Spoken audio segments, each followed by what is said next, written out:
bere zuzentzen direla. Saiatzen gera txukun kantatzen, zuk baina gindu bezala. Entzuten dugu zure ahotsa, hain sakona da epela. Jaizaztakin non seguru gauden, gugandik gertu zaudela.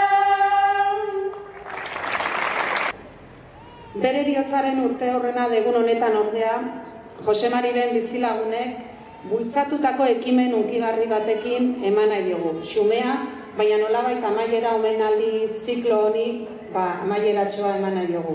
Naiz eta ez dugun berehalakoan ahaztuko.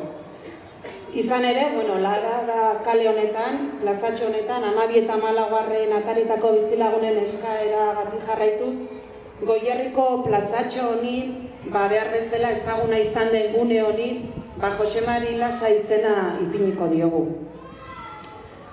Jose Mariren lanik gabe, urretxu ez litzateke izango gaur ezagutzen dugun herria.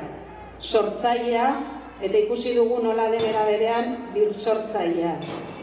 Jose Mariren emari eskuzabali gabe, industria behar bada tristeago bat litzateke gurea. Herri tristeago bat, euskara garrantzia gutxiago izango luke. Kultura ulertzeko modua ez litzateke herri kulturatik hain gertu egongo.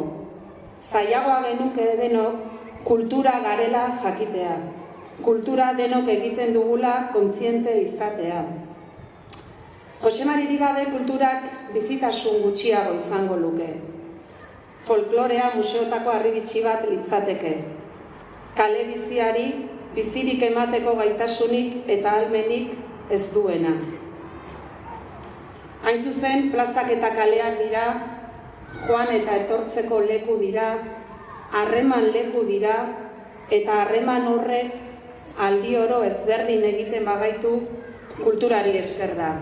Eta kultura hori kalera eramateko gaitasuna duten pertsonei esker, Jose Mari bezalakoai esker.